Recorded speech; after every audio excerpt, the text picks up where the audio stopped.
The one kind of fun fact that I'll say, just do your homework on, um, check with any seller if you are under contract on the life safety inspections.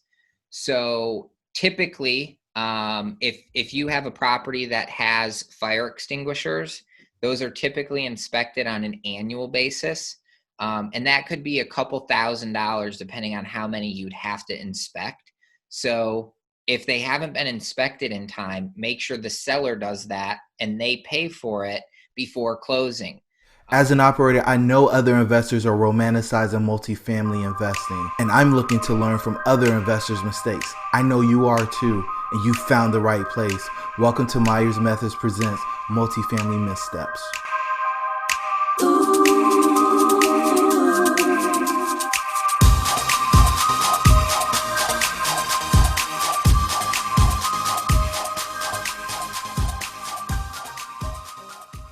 Hey everybody, and welcome to Myers Methods Presents Multifamily Missteps. I'm your host, Jerome, and I got the fortune of having Danny Randazzo with me today. Danny, how are you, man? Doing great, Jerome. Thank you so much for having me on. Happy to be here and share what we've learned throughout our past and kind of what we're working on in the multifamily world. Awesome. If the listeners want to get in touch with you, what's the best way? You can check us out at passiveinvesting.com.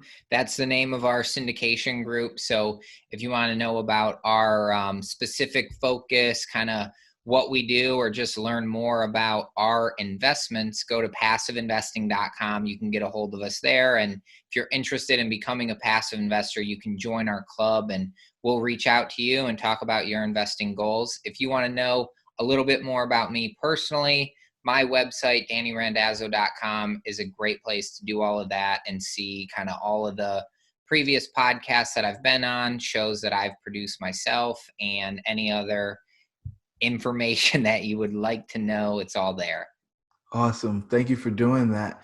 And now, do me a favor and let's run through kind of your background and let the listeners get to know about your track record and what you guys have been working on.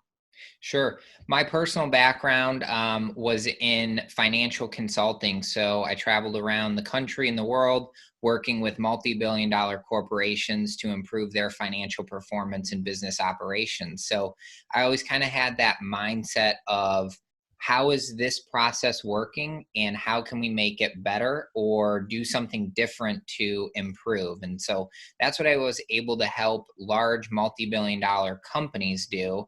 And I also learned during that time that I wasn't in control of my own time, right? So I was on someone else's schedule, traveling 3, 4, 5 days a week, every week throughout the year. And it was not the kind of lifestyle that I envisioned having and that my wife envisioned me doing. And so we decided to make a change and started buying cash flow producing real estate in order to kind of begin to replace my W-2 income. And we built that over a couple of years. And then I eventually quit my job. And today I focus full time on multifamily investing and absolutely love what I do. And so what I bring to our group, passiveinvesting.com, is that financial background, the asset management approach, learning about our current operations, how can we do things differently or improve. And I have two great partners that helped form our company. One of them, Brandon, he's focused really on the due diligence, kind of broker relations side of things. So he's out finding us the deals. And then I'm in the middle underwriting and managing the deals. And then we have our third partner, Dan, who kind of oversees our marketing and our investor relations piece. And so it's a great setup with our managing partners. And then we have other great team members who really fulfill their specific roles. And so with the three of us as managing partners, we kind of have diversified backgrounds. We're all good at different things and we enjoy what we do. So it allows us to grow and kind of get to where we're at today. Our company controls over 2,000 apartments, which is valued at about 225 million assets under management. and we are solely focused on investing in the Southeast US. We look for deals that are greater than 150 units, greater than $25 million, built after 1990.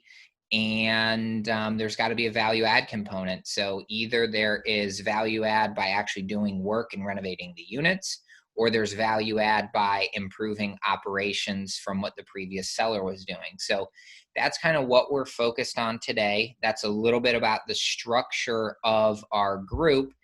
And in 2019, we purchased a little bit over 120 million in multifamily real estate. And so we've got a good track record of kind of what the landscape over the last year has been. And even, today, as we record this in April of 2020, we're working very diligently to make sure that we're managing our assets appropriately through the COVID-19 kind of pandemic. So we can go a lot of different directions, Jerome, but you point me one way that we can add the most value to the listeners. I think that, that number is pretty impressive, over 100 million in assets last year. And one of those deals was pretty large. And so if you give me the opportunity to talk through that. But one question. So how did the Three Amigos get together? Because I've never heard that part of the story. Yeah, it happened through just natural occurrences. So it wasn't forced, but Dan and I actually met through a mutual mentor in the multifamily real estate business. And we probably met about 4 years ago at this point in time.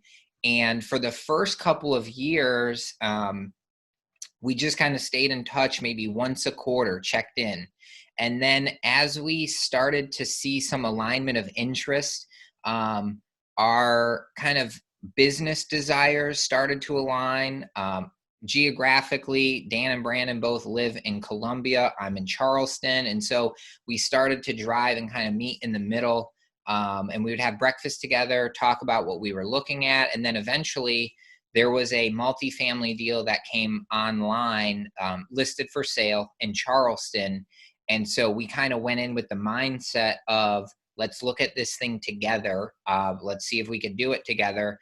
That deal did not end up going our favor, whatever. We lost out on the deal. But from that point on, we started to look at things from a team dynamic, and things really started to click. So it was, again, we met through a mutual mentor, and we started to get to know each other personally and professionally to see what our strengths and weaknesses were and what we wanted to do. So I see a lot of people out there who want to partner with someone, but they are very similar to each other.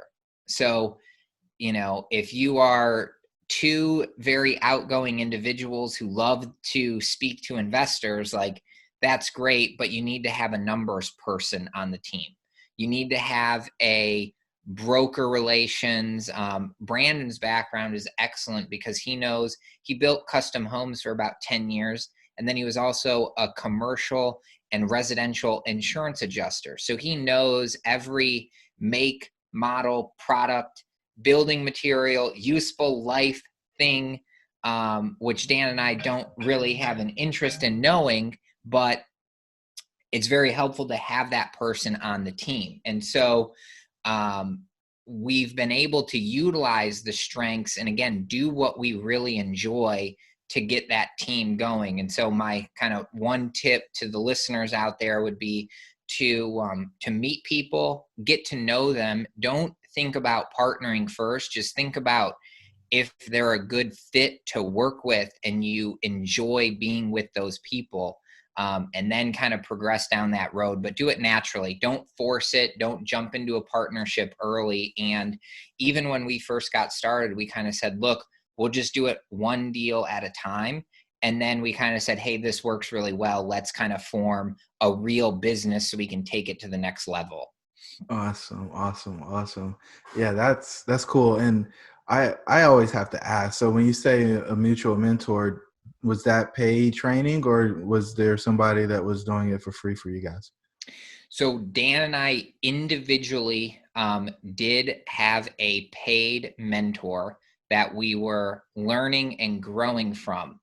And through that connection, our mentor introduced the two of us because he knew we were both interested in multifamily. He knew we were both geographically located in the same state, close by, and felt like we would be a good fit kind of personality wise, knowing how each of us worked and what our strengths were.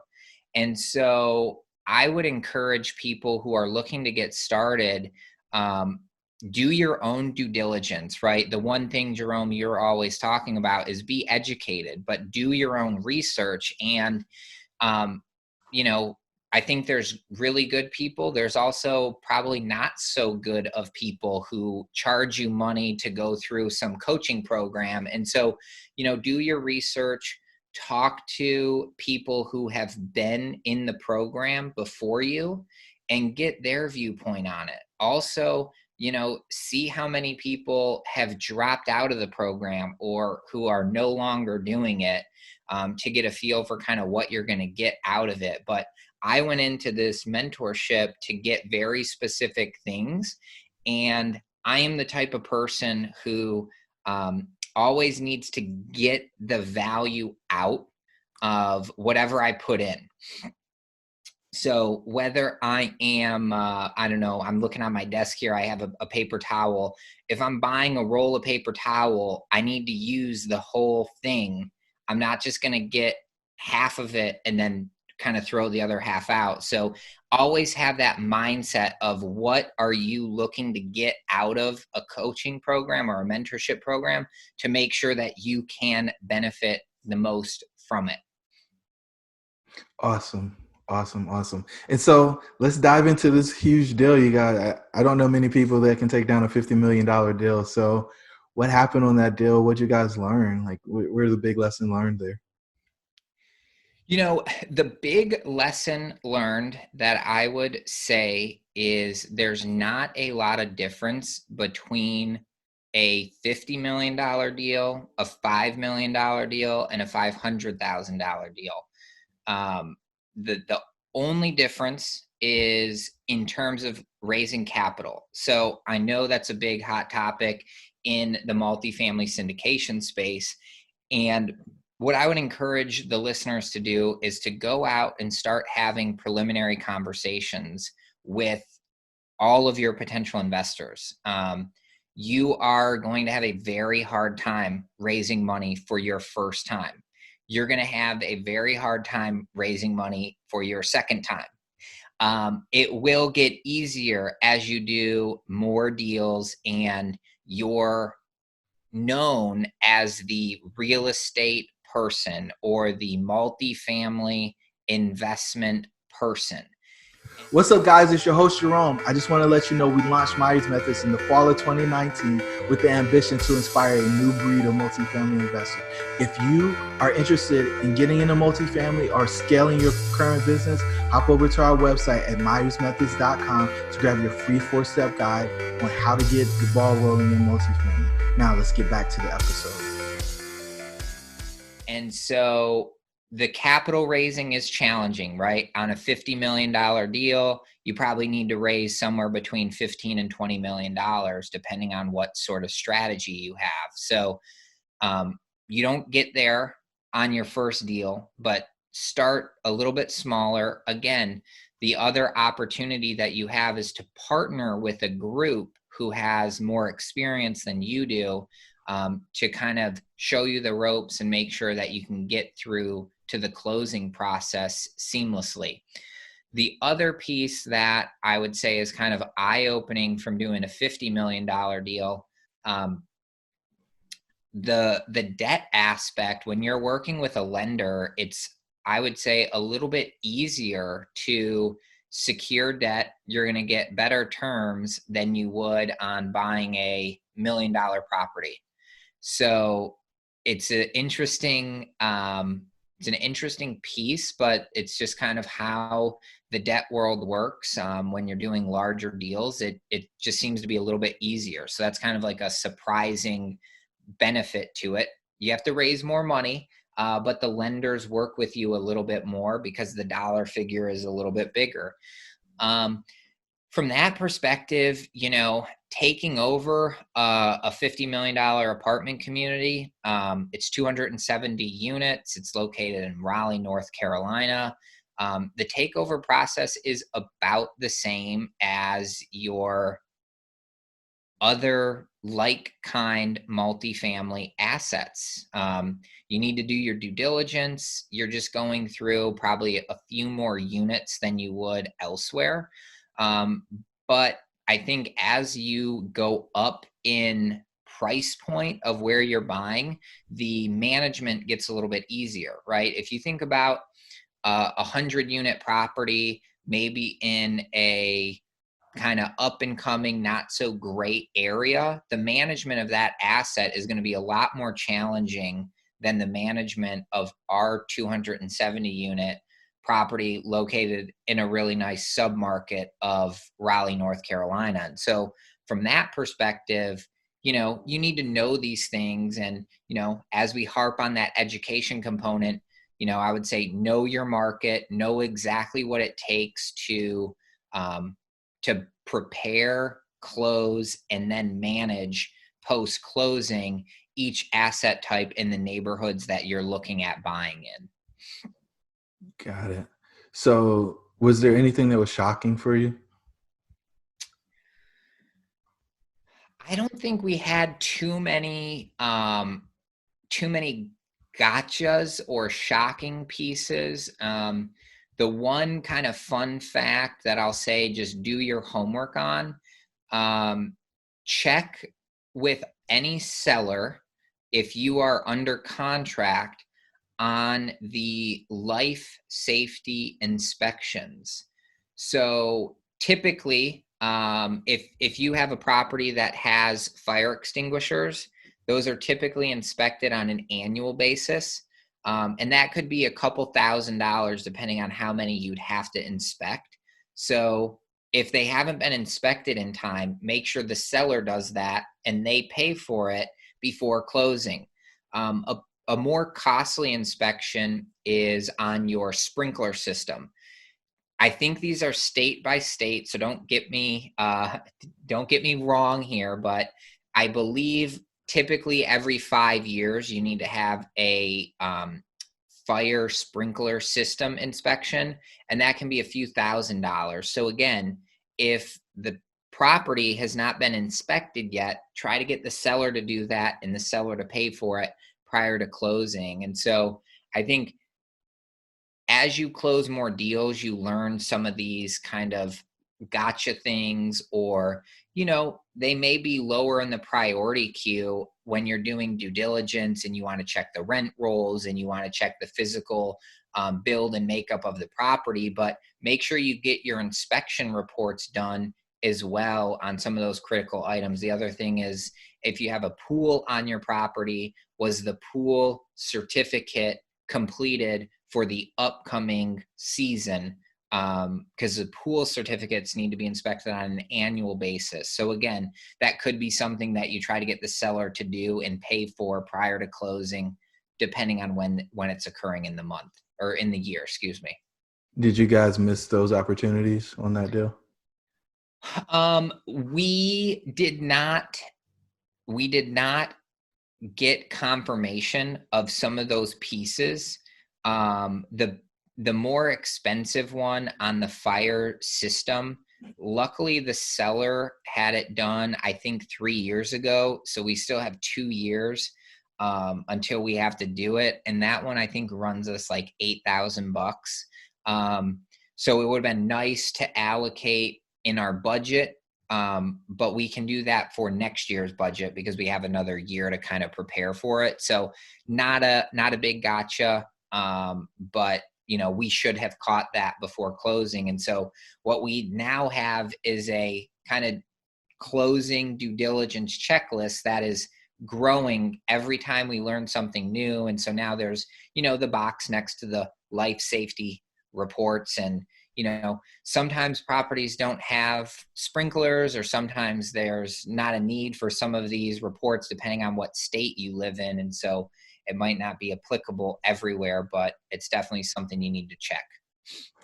Awesome. And so the final question is, what words of wisdom do you have for the listeners?